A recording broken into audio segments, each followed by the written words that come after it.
Hi, good afternoon. Welcome to the marketplace. Coming up, cedi maintains momentum, strengthens to 14 cedis 35 pesos against the dollar on the interbank market as the Bank of Ghana sustains market support.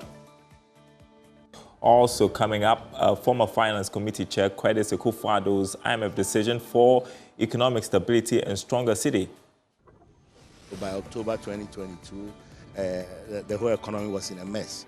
So thank God the former president took the decision for the finance minister to engage with the fund, and then we entered the program, and the benefits are there for everybody to see. Also coming up, pharmaceutical importers warn of financing gaps amid weak credit support systems. It's a big challenge where it has become one of the major issues when it comes to the industry with regards to credits and financing. My name is Darryl Kwao. Thanks for being with us. Details coming up.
Thanks for staying with us, everyone. I will begin with the currency market. The cedi's strong performance against the US dollar shows no signs of slowing down, having recently reached a new milestone, trading at 14 cedis 35 pesos on the interbank market. Here's more in this report. The local currency had traded in the 15 Ghana cedis range for more than a month when it comes to the rates that the commercial banks were offering to their clients for transactions. However, since last week, there has been some sustained good run against the dollar. Some market analysts are linking it to investors responding to Ghana reaching a staff-level agreement with the IMF after the fourth review and the announcement that the Bank of Ghana's international reserves of more than $9 billion is even more than what Ghana should have at the end of the IMF program in May 2026. All these developments are seen as some major factors that is driving the cedi's good run. We should also not forget about the fact that the dollar has been losing some ground on the international market. The Bank of Ghana, on the other hand, has also been heavy on the market in terms of dollar support. Fresh data from the commercial banks showed that the central bank has been very active on the market this week.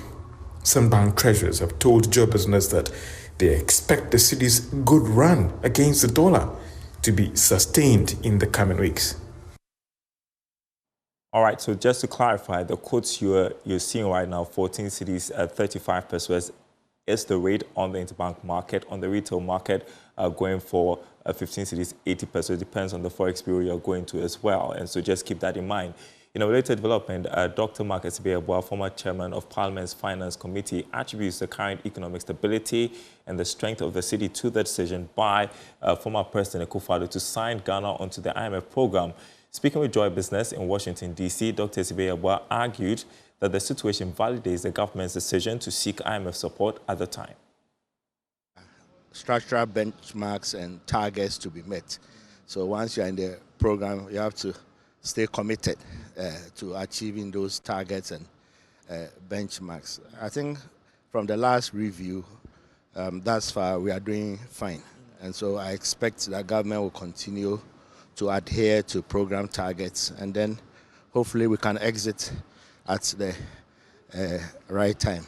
Some have said that there are still some structural reforms that need to be undertaken, and also looking at the fact that we may need some extra funding from the IMF. Therefore, the prudent thing to do right now, looking at the Trump type and all those things, is to push for at least a year extension. What do you make of his stance so far that no extension now, let's focus on finishing this program? Let's get to the end of the program. Maybe when we are 6 months away from ending the program, then we can really take a review and see if it needs extension. Once you are committed to the targets and you are doing well, you can have technical cooperation agreements with the fund, not a financing program, and then where they support the Bank of Ghana, the Ghana Revenue Authority, and other government agencies. So that could be agreed to, not a financing program, but a technical program where technical support is received from the fund. So with 6 months left, then we can revisit this conversation. The city is a perfect example about what the fund program is doing for the economy. What do you think it vindicates your posturing? That I think if you look back to 3 years ago when things went haywire and then the currency was depreciating by day, by October 2022, the whole economy was in a mess.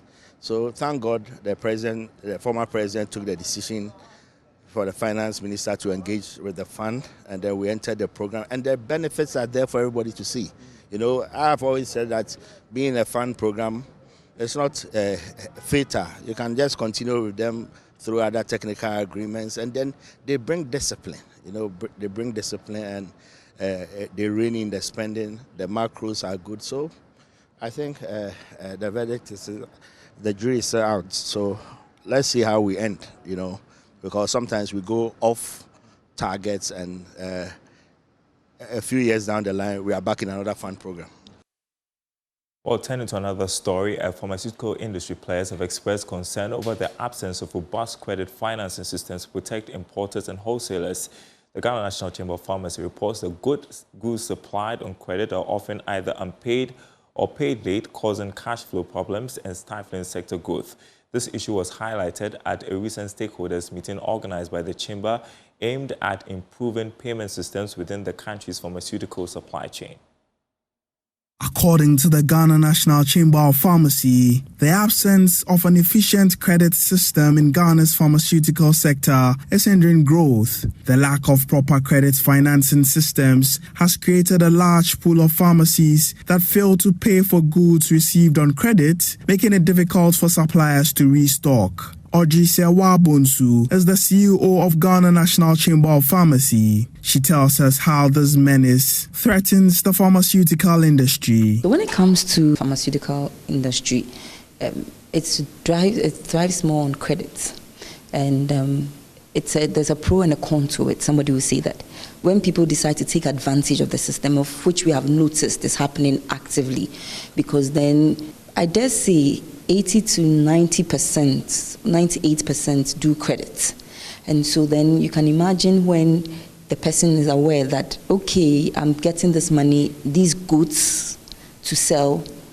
If I don't have personal integrity or credibility, I will not pay back. I would rather divert the cash into doing other things. And so then that is what has now become the norm or the order of the day. And so it's a big challenge where it has become one of the major issues when it comes to the industry with regards to credits and financing. She called on the Ghana Pharmaceutical Council to implement strict sanctions against defaulting pharmacies. The regulator is doing their very best. I actually am happy with how they are ready to work with us and moving even from physical or the conventional way of doing things to the digital way, showing their interest and then their collaboration in all of this. We believe that they are doing their best, even though they can be better. And we've also opened up to self-regulation where among us, how can we all collaboratively ensure that the system is streamlined? Stephen Odum, a pharmacist and member of the chamber, called for the adoption of technology to tackle the menace. A data system that will try to enroll everyone in, every pharmaceutical player in the system, so that database will be built up, and then when it happens that way, we will be checking one another, we'll be checking ourselves, so that we'll make sure that things like that doesn't happen, and then we'll put a stop to it. If we are equipped with much technology, then we can do that, and do that effectively. The Ghana National Chamber of Pharmacy aims to leverage appropriate technology to weed out recalcitrant pharmacies. It also aims to collaborate effectively with all stakeholders to ensure a seamless credit system. All right, you're watching The Marketplace. Coming up after the break is the exchange. You have in studio Sheriff Gali, who is Chief Executive of the Ghana Chamber of Young Entrepreneurs. That discussion on the launch of Adwumawura coming up after this break.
Welcome back. Time for the exchange. President John Mahama has launched a new initiative aimed at empowering young people to start and grow their own businesses known as Adwumawura Program. The initiative was officially unveiled in Kumasi yesterday. At the launch event, President Mahama emphasized that the program is a strategic effort to provide meaningful opportunities for young Ghanaians to turn their innovative ideas into sustainable businesses. He said that the goal is to establish at least 10,000 youth-owned enterprises each year for the next 4 years. Sheriff Gali is Chief Executive of the Ghana Chamber of Young Entrepreneurs. He joins me for the exchange to discuss this. Good afternoon to you. Thank you so much for joining us in studio for this discussion. So, I mean, based on what was announced, how realistic is the goal of establishing 10,000 youth-owned enterprises in the next 4 years, I mean, annually? So, thank you very much. Let me first of all, say a very big thank you to His Excellency. Remember, this is part of his promise to the youth. There are about 12 promises in their manifesto. And I think this is the third one they are launching aside the 1 million coders program. So yes, kudos to the government for trying to meet the 100 days target. And I'm sure they understand what I'm saying. Back to your question, 10,000 as a target every year is feasible. We were actually supposed to do more than that, because there are a lot of young people bustling with business ideas that need support. Just the Ghana Chamber of Young Entrepreneurs, where I come from alone, even with our small strength, we are looking at supporting almost 5,000 every year, young people. So you can imagine if government wants to do 10,000, that's a bit more feasible as compared to previous programs where you would hear 1 million over a year and all of those. So I think it's feasible. It's something we can do. I mean, what key factors should be in place for this program to be effective? So first of all, what I was actually in Kumasi to witness the launch. Something that struck me is that, to be honest, you have seen it, you are a media person, there haven't been a lot of stakeholder engagement on this. But I understand that some people need to meet certain targets and certain promises. So we launch it, then we come and do engagement. On the normal, that is not what is supposed to happen. You are supposed to do stakeholder engagement before you do launching so you can bring all stakeholders together. But whatever be the case, we are so welcoming Adwumawura. It's a good program, especially where I stand representing young entrepreneurs. It's a good one. For me, what we need to do is to enhance the stakeholder engagement and first of all, come up with metrics that we can be able to measure the process. and the progress of the whole program. There have been several programs. This is not the first time we are hearing a youth-centered program they have been used at. Even this government came out with youth enterprise support some time ago, right? We've lost track of the program. So, because it's been a lot. You know, now government is concerning itself with initiative. You were telling me about some apprenticeship program. Yeah, that will also be launched tomorrow, God willing. So for me, I think that what we need to do with Adwumawura is that, fine, we have launched it. Let's go back to the drawing board, engage stakeholders, bring the private sector, learn from them. You see, government shouldn't be thinking of training the youth. Let the private sector help you with that. Even with funding, there are some private sector funding partners, venture capitalists, banks that are willing to put in more money. Government should just say that our 100 million is a seed funding. Bring in more money. Let's do this. But other people will be interested when they see that private sector is involved. The donor partners themselves will come on board. So we just need to act a bit more smarter this time around and not make it so government-driven and allow others to come in and come out with some measurable metrics so that we can say this number of youth apply, this number of youth went through training, this number of youth had the funding. So it doesn't look like previously what we see just come and there's numbers and there's nothing tangible for you to really put your hands on. Yeah, I mean, let's talk about how economic viable this is. What impact this initiative is going to have on the employment situation, I mean, boost job creation. I mean, what's your anticipation? If you have your youth that is almost half of your population, and the unemployment is more or less never seeing the light of the day coming to a single digit, then that should tell you that programs like Adwumawura is necessary economically. This would at least take the youth from that cycle of poverty and engage them. I have been advocating for 10 good years about why we should prioritize youth entrepreneurship as a driver for job creation. If there's no jobs in the public sector, you know how much government does. There's no jobs in public sector, and private sector are not encouraged to employ more. Then the young person should become the private person starting business to employ more. And one good thing is that we have a youth population that is bustling with innovative ideas that has the potential to employ. So let us support them. And this, for me, is welcoming. So economically, imagine your young people are empowered, they're able to start business, and they're also able to employ at least 10 or 5 people. That is going to transcend hugely into your economic fortunes as a country. Should there be, I mean, sectors of the economy where this is targeted? I mean, where do you think this would be really viable? Oh, yes. There should be sectors. We can't do everything. What is Ghana's strength? Is it farming? Is it in tech? What is it? We should focus. I don't like the idea. I'm not the type that want to be more everywhere. Let us be more technical. What is our strength? What are we trying to sell there? What are we trying to export? We should remember there's AFCFT, the African Free Continental Trade. What are we selling? What are we preparing our young people to go into the market for? If it is agriculture, let's focus on it. I don't mind. If it is tech, let's focus on tech.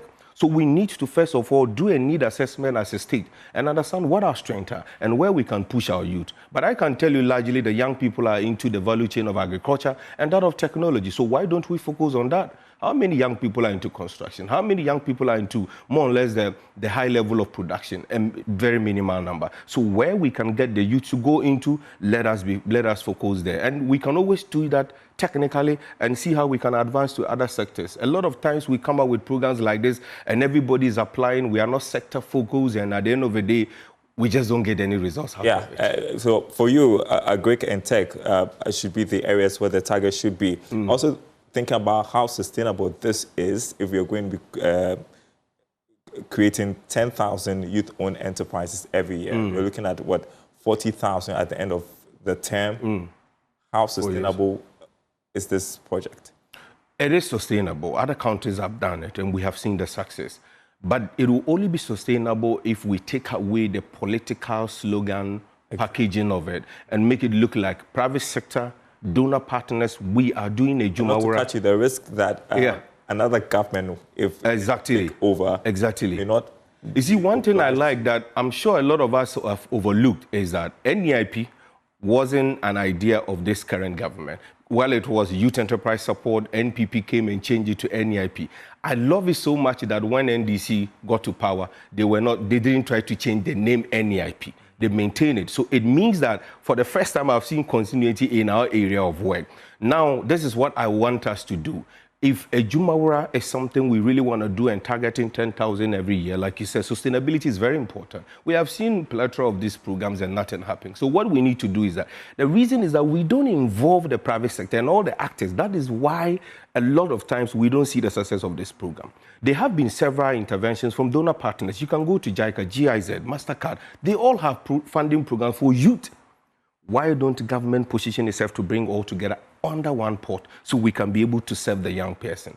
With that, when you bring in more people, government contribution is 100 million. MasterCard can bring a whopping 200 million. Surprisingly, they have a lot of money. Others can, MasterCard Foundation, let me get it right, others can also bring in. And that means that, number one, the impact will be widened. We'll be able to reach a lot of young people. And two, we'll be able to sustain it because it is not just living on government budget. And that is where we fail, because when the whole program is staying on government budget, then government don't have the money to fund it in future. And that is all. A new government comes and thinks that, this is too much for me to do, so I'm changing it. So I think that government should be the lead, introduce it, and smart enough to bring every actor together, contribute your resources to it. Let's keep it going. Let's talk about, the launch has been done. Let's talk about implementation. How should it be implemented, and what are the risks the government should be looking out for that could stifle the kind of target or achievement they want in the next 4 years? So first of all, there's a need for a thorough stakeholder engagement. Bringing the private sector together, I keep saying that. There's a need for that because the banks can play a role. I spoke to a bank that thinks that if Adwumawura is open to them, they can come in and also add up some funding, just that there will be a little interest. It is still business because it's not every young entrepreneur that is as poor that need grants. Some just need a loan, but the rate is what is high. So speak to the banks. Those that are interested to sign on, let them sign on and give a loan maybe as low as 5%, 10%. Some banks are willing to do that. Some development partners are willing to do that. So from now, we need to start doing stakeholder engagement. And I think that the Minister of Youth Empowerment, that of NEIP, Eric Ajay and Pablo, they are very good friends, very solid young ones. I think that they need to now come out with an implementing committee sort of made up of the government, private sector, and all other development partners and say that, guys, we have done this, we have launched it, carry it and help us implement it.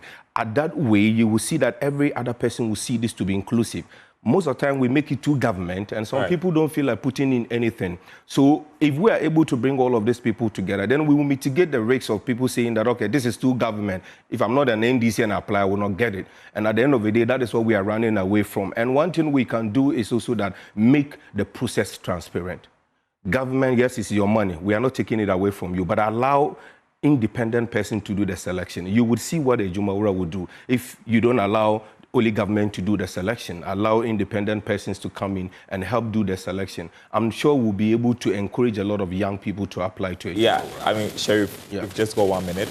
Aside from Adwumawura, all the other programs the government is implementing to, sort of boost entrepreneurship in the country, what else can they do? What else would you advocate?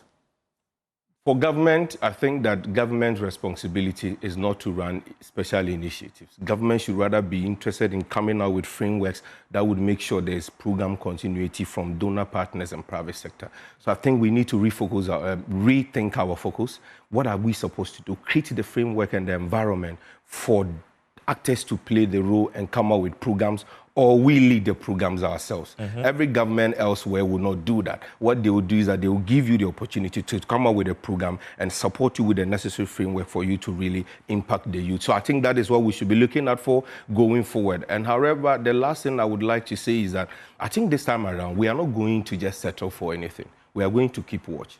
From the Ghana Chamber of Young Entrepreneurs, what we are seeking now to do is we are launching a youth dashboard. I'm sure I will engage you later in our programs. We want to watch every government youth-centered program and give impact report on it. Great stuff. Hopefully we'll engage some more. Chief Executive of the Ghana Chamber of Young Entrepreneurs, Sheriff Gali, here for the exchange. Thank you so much. Thank you very much. A great discussion, and that's the marketplace. More news on our website, myjoyonline.com/business. My name is Darryl Kwa. Thanks for watching. Enjoy the rest of the day.